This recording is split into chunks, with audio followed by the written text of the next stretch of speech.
नमस्कार दोस्तों, मैं V Chaturvedi Pathfinder Education YouTube channel पर आप सभी मित्रों का स्वागत करता हूं।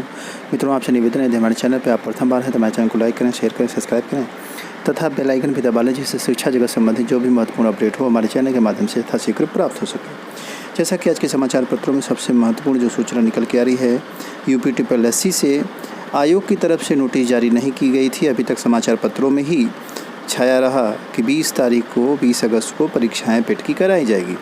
अब देखिए, आयोग की तरफ से यह नोटिस जारी कर दी गई है और उसमें स्पष्ट बता दिया गया है कि 20/8/2021 को शुक्रवार को 2 पालियों में जो पेट की परीक्षा है वह आयोजित की जाएगी। उत्तर प्रदेश अधीनस्थ सेवा चयन आयोग के विज्ञापन संख्या 1 परीक्षा 2021 प्रारंभिक अर्हता परीक्षा प्रीलिमिनरी एलिजिबिलिटी टेस्ट यानी पेट 2021 के अंतर्गत ऑनलाइन आवेदन आमंत्रित किए गए थे और इसकी जो परीक्षा है वह 20/8/2021 को निर्धारित की गई है। आज के समाचार पत्रों में भी इसको प्रमुखता से स्थान दिया गया है। 20 अगस्त को 2 पालियों में होगी प्रारंभिक अर्हता परीक्षा। समूह ग की भर्तियों के लिए प्रारंभिक अर्हता परीक्षा 20 अगस्त को होगी।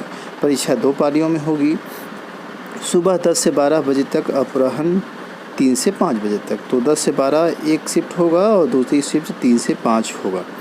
जैसा कि सूचना प्राप्त हो रही है, जो परीक्षा केंद्र हैं उनको प्रयास किया जा रहा है कि हर ज़िले में बनाया जाए, जिससे कि विद्यार्थियों को सुविधा उपलब्ध हो सके, सहूलियत हो सके। हालांकि ज़्यादा परीक्षा केंद्र होने के बाद शुचिता पर भी सवाल उठने लगते हैं और डर भी रहता है कि परीक्षाओं में गड़बड़ी ना पैदा हो जाए। हालांकि जो शिक्षा माफिया हैं उनके स्वयं के भी विद्यालय महाविद्यालय हैं और ऐसा संभव है, इस नाते आयोग भी पूरी सतर्कता बरत रहा है। आगे बात करें पेट की परीक्षा के संदर्भ में, तो प्रारंभिक अर्हता परीक्षा जो है वो 100 अंकों की होगी और इसमें जो है GS के जो करेंट्स हैं और GS यानी GS के मैथ, रीजनिंग, हिंदी, इंग्लिश, इन सबको शामिल किया गया है। 1/4 इसमें नेगेटिव मार्किंग भी है। तो इस तरह से 100 अंक की परीक्षा, 100 अंक की परीक्षा और 100 ही नंबर ऑफ क्वेश्चंस होंगे। इस तरह से एक क्वेश्चन पे 1 नंबर निर्धारित किए गए हैं। अब बात करते हैं परीक्षा की शुचिता से संबंधित। तो स्पष्ट लिखा है, जहां पहले परीक्षा में अनियमितता या नकल हुई थी उन्हें न बनाया जाए परीक्षा केंद्र, इस पर विशेष ध्यान दिया जा रहा है। अधीनस्थ सेवा चयन आयोग के चेयरमैन प्रवीण ने मंडलायुक्तों और DM को लिखा पत्र।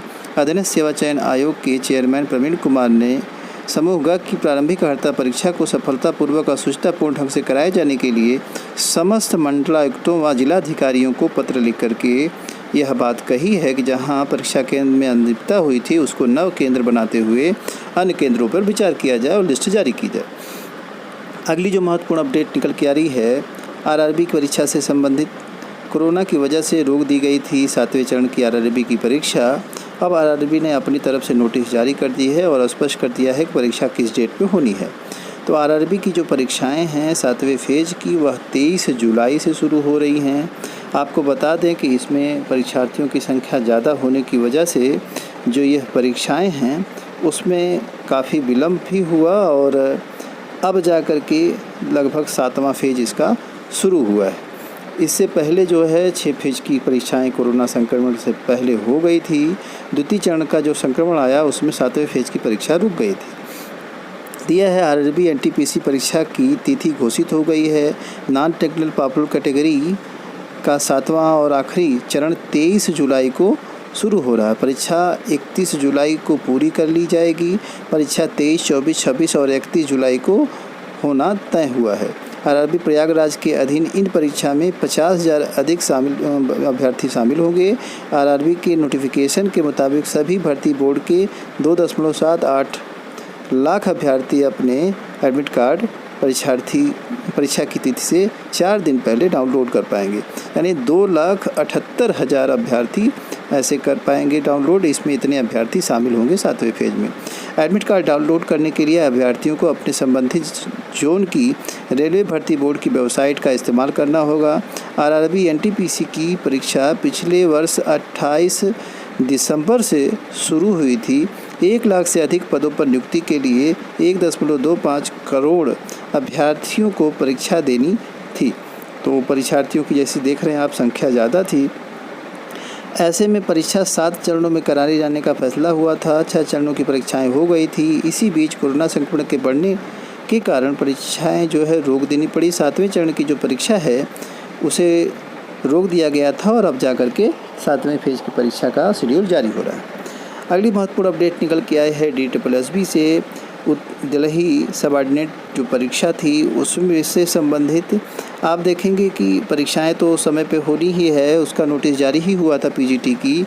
साथ ही एक नया नोटिस जारी हो गया है, डेट बढ़ाने को लेकर के दिया है, जो विज्ञापन संख्या 49/21, 50/21, 51/21, 52/21, 53/21, 54/21, 55/21, 56/21 और 57/21।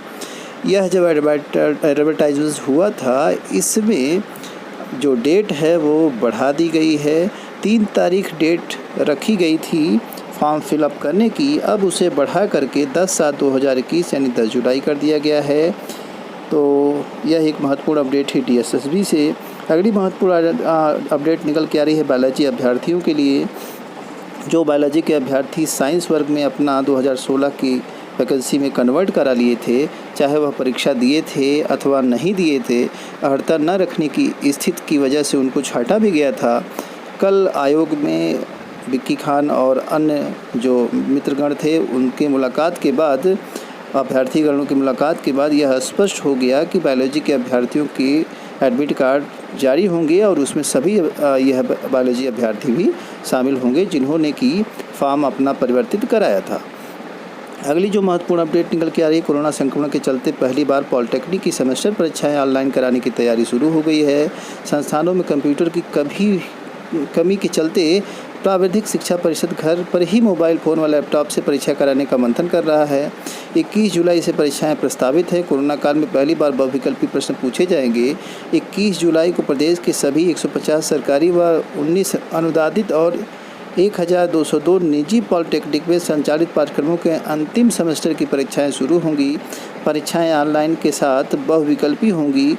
प्राविधिक शिक्षा सचिव आलोक कुमार के अंतिम सेमेस्टर की सभी विषयों की परीक्षाएं 25 जुलाई की बात कही है।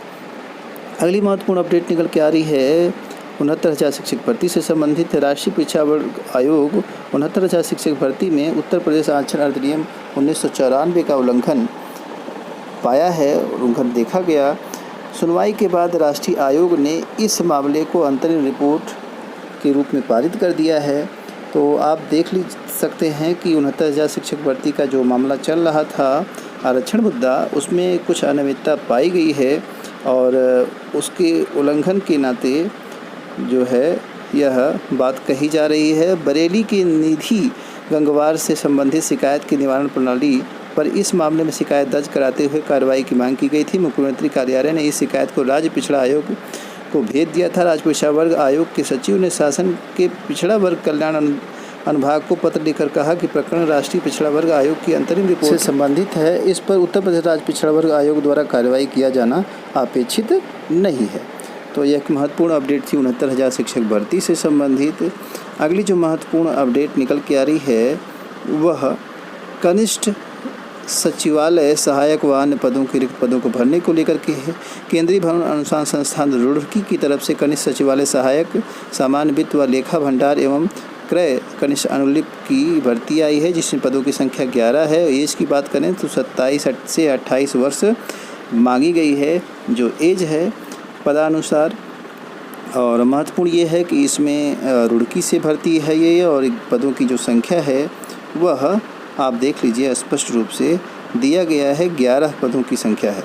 इसमें जो भी अभ्यर्थी उचित योग्यता रखते हैं वह संबंधित जो वेबसाइट है उस पर जाकर के आवेदन कर सकते हैं, जैसा कि दिया है। शुल्क भी 100 रुपये ही है और वेबसाइट है cbri.res.in। तो इस वेबसाइट पर जाकर के आप अपने फॉर्म फिलअप कर सकते हैं उचित योग्यता रखने वाले अभ्यर्थी।